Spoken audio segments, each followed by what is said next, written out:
কাক কালো কোকিল কালো, কালো মাথার কেশ, এর চেয়ে বেশি কালো মনের হিংসালেশ। ঠিক না বেঠিক? আছে না নাই? নিম তিতা নিন্দা তিতা আরো তিতা খর, এর চেয়ে বেশি তিতা 203-এর ঘর। এলাকায় আছে? চাকা গোল পয়সা গোল গোলালো গোল, এর চেয়ে বেশি গোল মনের গন্ডগোল। এই মনের থেকে গন্ডগোল, এর থেকে উদয় হয় হিংসা বিদ্বেষ বাবা পোষণ করে নিয়েছে। এই জন্য অন্তরটা মরে গেছে, কালো মরিচা পড়ে গিয়েছে।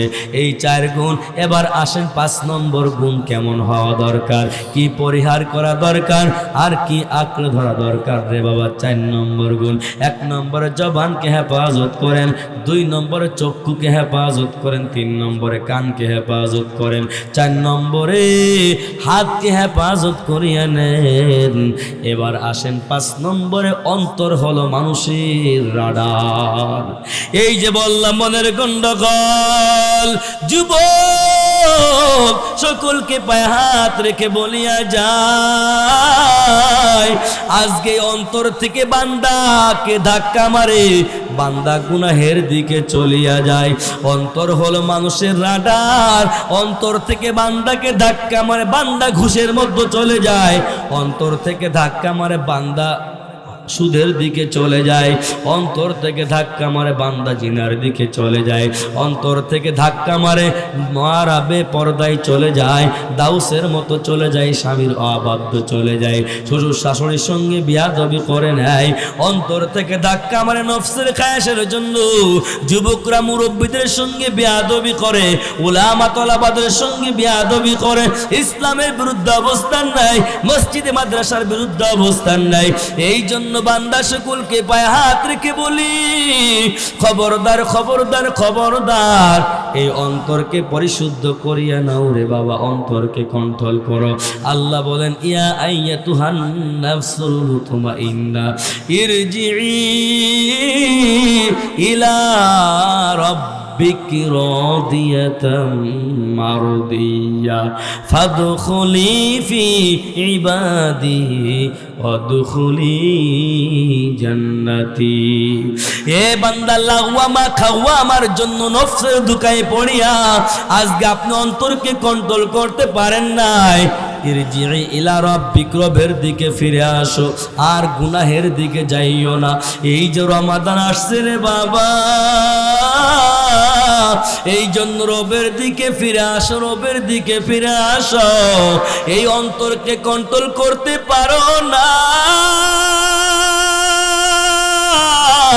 অন্তরকে কন্ট্রোল করার জন্য এ বান্দা উঠতে বসতে সব সময়ের জন্য পড়তে থাকেন আস্তাগফিরুল্লাহ আস্তাগফিরুল্লাহ আস্তাগফিরুল্লাহ আস্তাগফিরুল্লাহ আস্তাগফিরুল্লাহ, সুবহানাল্লাহি ওয়া বিহামদিহি সুবহানাল্লাহিল আযীম, সাল্লাল্লাহু আলাইহি ওয়াসাল্লাম সাল্লাল্লাহু আলাইহি ওয়াসাল্লাম সাল্লাল্লাহু আলাইহি ওয়াসাল্লাম।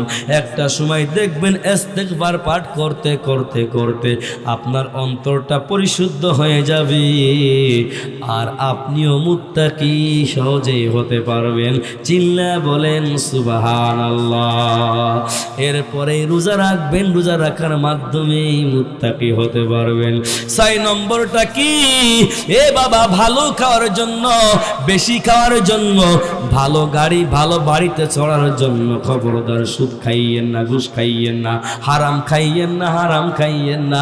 অন্তত একটা খাজুরও যদি পান, একটা খেজুর খাইয়া ইফতারি করবেন, সাহারি করবেন, তারপরও ভালো খাওয়ার জন্য হারাম খাবেন না।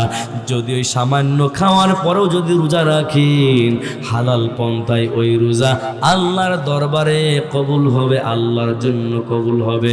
চিল্লা বলেন সুবহানাল্লাহ।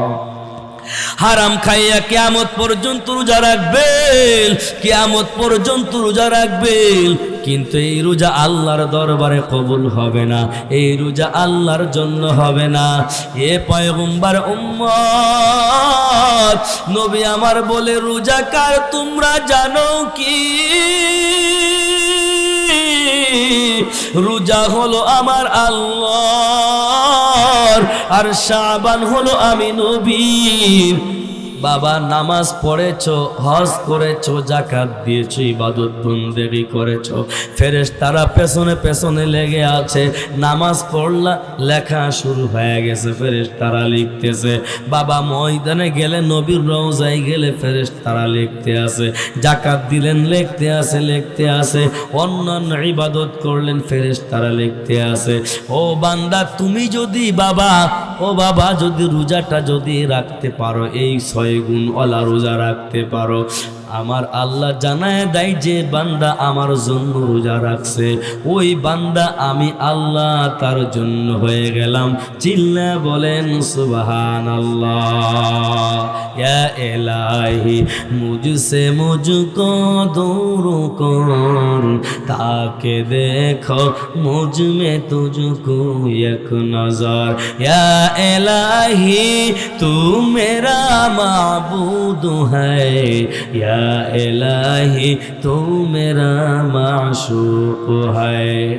असौमुली व अना अजज़ी बी। ए पैगम्बर उम्मत, ভালো করে বুঝিয়া নাও ও বাবা, যদি রোজাটা আল্লাহর জন্য রাখতে পারো, আমার আল্লাহ আমার জন্য হয়ে যাইবে। কিন্তু দুনিয়ার মোহে পড়ে আজকে আল্লাহর জন্য রাখতে পারো না, শয়তানের ধোঁকায় পড়ে আল্লাহর নিয়ম মানিয়া ইবাদত করতে পারো না। ও বাবা, তওবা করো, তওবা করো, তওবা করো। এই দুনিয়ার গাড়ি আমার সঙ্গে যাবে না, বাড়িও আমার সঙ্গে যাবে না, সন্তান সন্ততি, সম্মান, খ্যাতি, ইজ্জত কোনো কিছুই আমার সঙ্গে যাবে না রে বাবা। টাকাও পয়সাও কবরে আমার সঙ্গে যাবে না। আমি চলে যাব, শুধু নেক আমল আমার সঙ্গে যাবে। এ বাবা, কেউ কোনোদিন কিচ্ছু নিয়ে কবরে যাইতে পারে নাই। একটু পেছনের ইতিহাসটা তাকায়া দেখো। এই সমগ্র দুনিয়া 2 জন বেঈমান শাসন করেছে, আর 2 জন মুমিন বান্দা শাসন করেছে। একজন পয়গম্বর সুলাইমান বাদশাহ, আমার আল্লাহ কেমন এলেম দান করেছিল, সম্মান দান করেছিল, কেমন ইজ্জত দান করেছিল, কেমন বাদশাহী দান করেছিল। গাছে কি বলতো, মাছে কি বলতো, হাইওয়ান জানোয়ার কি বলতো, আসমান কি বলতো, জমিন কি বলতো, ওই পানির তলে মাছে কি বলতে চাইতো, জিনে কি বলতো, ফেরেশতারা কি বলতো, এই বুঝার সক্ষমতা পয়গম্বর সুলাইমানকে আল্লাহ দিয়েছিলেন। এ বাবা, আমার কিচ্ছু নাই, কিচ্ছু নাই, আমার কিসের বাহাদুরি, কেন বাহাদুরি করি? আজকে তারা তো বাহাদুরি করেন নাই, তারা আল্লাহর কি কেমন প্রিয় বান্দা বান্দি হয়ে কবরে চলে গেল। আর একজন ছিল বাদশা জুলকারনাইন। কেমন বাদশা, একটু শুনিয়ে নাও রে বাবা।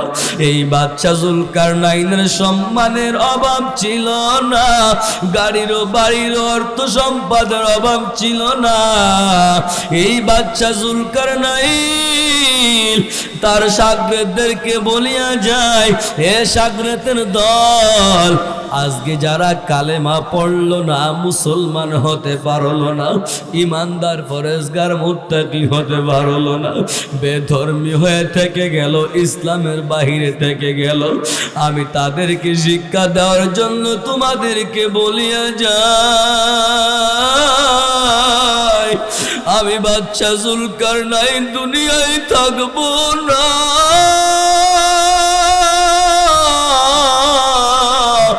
আমিও দুনিয়ার থেকে বিদায় হয়ে যাব, তোমরাও সকলে বিদায় হয়ে যাবে। বাদশা জুলকারনাইন শাগরেদদেরকে ডাক দিয়া বলে, এটা বেঈমানদেরকে, বেদুইনকে দেখানোর জন্য তোমরা করবা। আমার যখন অপাতের ঘটনা ঘটিয়া যাবে, আমাকে গোসলটা সম্পূর্ণ করাইবা, আমাকে কাফনটা সম্পূর্ণ যখন করাইবা, আমাকে দাফন করার আগে এ সাগরেতের দল ধরে নেন রেফারেন্স, এখান থেকে ফরিদপুর শহরের ভেতরে ওই কাফন থেকে 2টা হাত এইরকম বের করে দিবা, ওই ফরিদপুর শহরের এ মাথা থেকে ও মাথা পর্যন্ত ঘুরাইবা, হাত 2টা বের হইয়া থাকবে, মানুষ দেখতে পারবে। জুলকারনাইন কি কারণে এটা করতে বলছে? এ দুনিয়ার মানুষ তোমরা শোনো, বাদশা জুলকারনাইনের টাকার অভাব ছিল না, সম্মানের অভাব ছিল না, ইজ্জতের অভাব ছিল না, ক্ষমতার অভাব ছিল না, কিন্তু আজকে চক্ষু বন্ধ হয়ে গেল রে ভাই, আর কবরে কোনো কিছু নিয়ে যাবা না। বাদশা জুলকারনাইন সাগরেদদেরকে ডাক দিয়া বলে, তোমরা আমার হাত 2টা বের করিয়া ঘুরাইবা, আর মানুষ তাকাইয়া তাকাইয়া দেখবে। ঠিক তারা সেই নিয়মে হাত 2টা বের করিয়া ঘুরায়, আর বেদুইন বেঈমানরা তাকাইয়া তাকাইয়া হাসাহাসি করে, আর তারা বলে, দেখো তোমাদের বাচ্চা বলে ভালো মানুষ, কিন্তু হাত 2টা কেন বের হইয়া থাকে?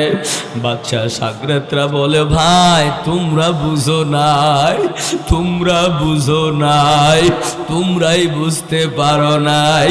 এ বেদুইন বেঈমান ইসলামের বাইরে যারা আছো, এ মুসলমান ঘরের সন্তান ইসলামের বাইরে যারা আছো, বাদশা জুলকারনাইন বুঝাইছে কি তোমরা দেখো, বাদশা হওয়ার পরেও, সম্পদের মালিক হওয়ার পরেও, সম্মানিত মালিক হওয়ার পরেও, অনেক কিছুর মালিক হওয়ার পরেও আজকে হাত 2টা বের করে দেখায় দেয়। এই দুনিয়ার মানুষ তোমরা আমার দিকে তাকাও, আমার সঙ্গে আমার গাড়িও নাই, আমার সঙ্গে আমার বাড়িও নাই, আমার সঙ্গে আমার নারীও নাই, সন্তান সন্ততিও নাই, আমার সঙ্গে আমার আপনজন কেউ নাই। আজকে দুনিয়ার এত সম্মান, এত খ্যাতি, এত ক্ষমতা, এত কিছু, আজকে আমি খালি হাত লইয়া কবরে চলে যাই। এ বাবা, আমাদের জন্য শিক্ষা। আজকে তুমি টাকার মালিক হয়েছ, ক্ষমতার মালিক হয়েছ, এই জন্য মানুষকে মানুষ মনে করো না, আল্লাহ কেউ চিনো না, নবী কেউ চিনো না, ইসলাম ও বুঝো না রে বাবা। আমি সকলকে পায়ে হাত রেখে বলি, খবরদার খবরদার, সুযোগ আসছে, আমার আল্লাহ আমাদেরকে হায়াত দিয়েছে।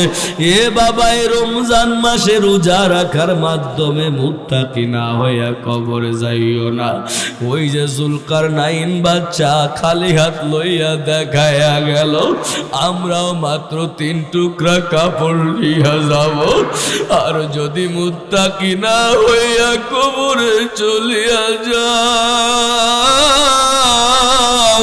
ওরে দুনিয়ায় বিপদে পড়লে কত আপনজন দৌড়ায়,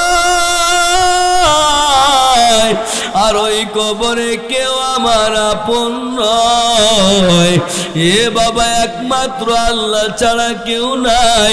আমার আল্লাহ ঘোষণা করবে, অমতাজুলেও মাইজুহাল মুজরিমুন, ওরে ফরেজগার মুত্তাকি নেককার ভাগ হয়ে যা, আর বদকাররা ভাগ হয়ে যা।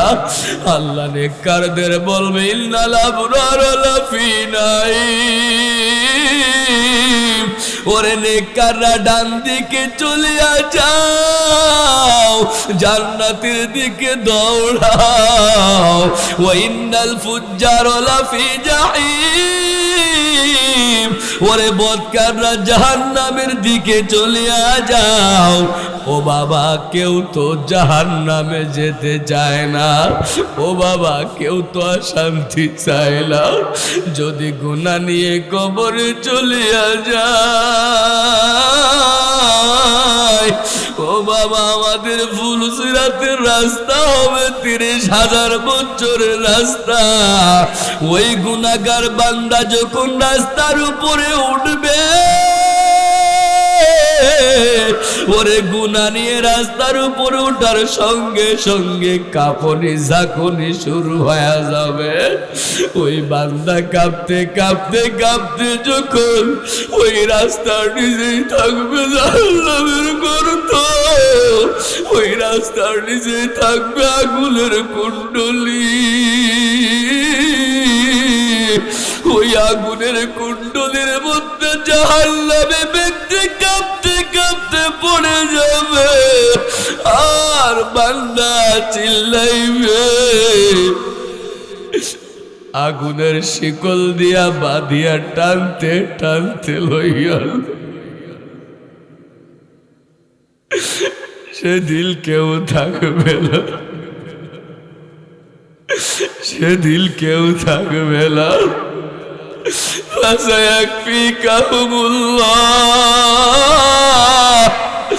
একমাত্র আল্লাহ ছাড়া দুনিয়ায় আমার কেউ আপন নয়, ওরে আল্লাহ ছাড়া কেউ আমার আপন নয়।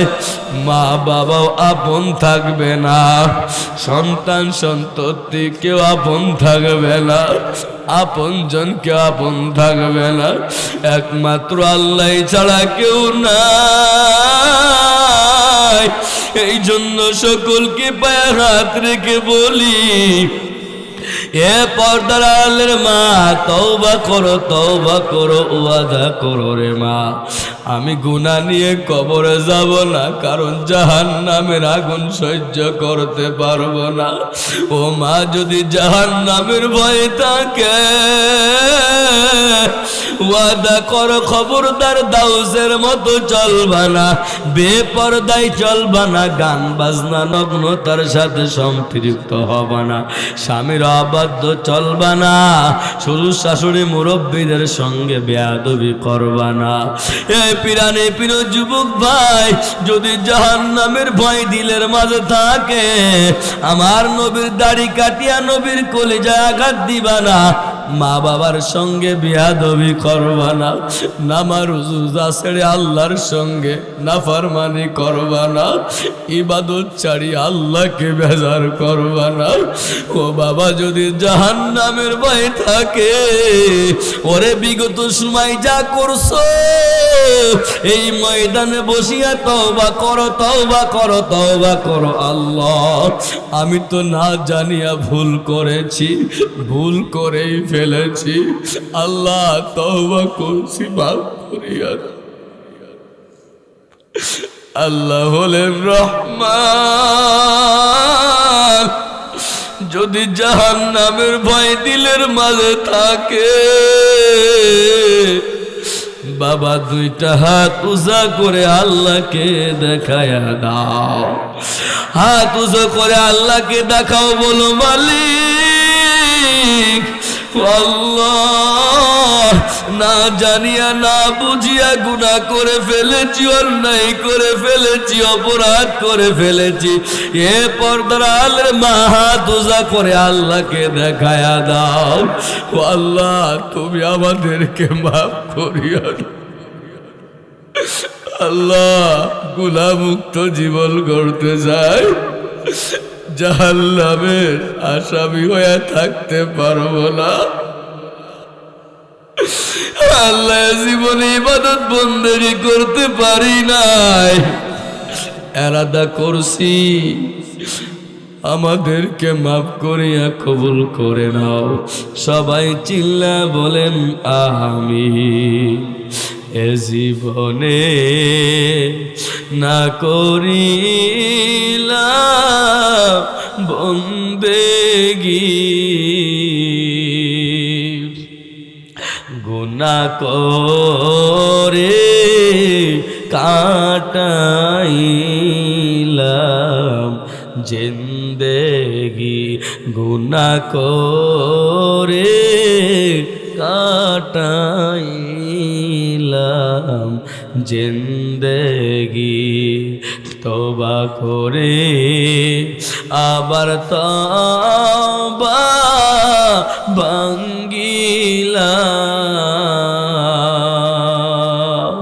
তওবা করে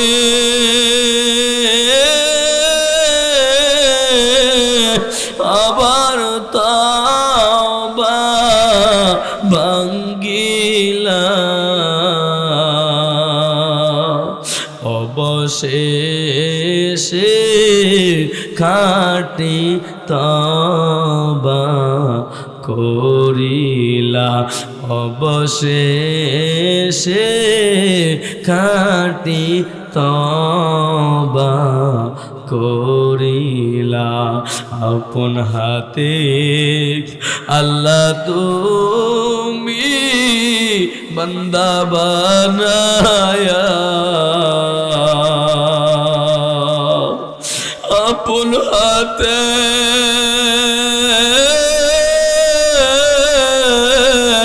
বান্দা তুমি আল্লাহ বানায়া, কেমনে দিবা জাহান্নামে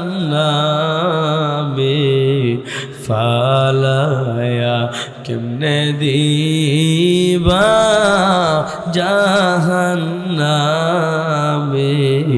ফালায়া। আল্লাহ তুমি আমাদের সকলকে মাফ করে দাও, সবাই বলেন আমিন।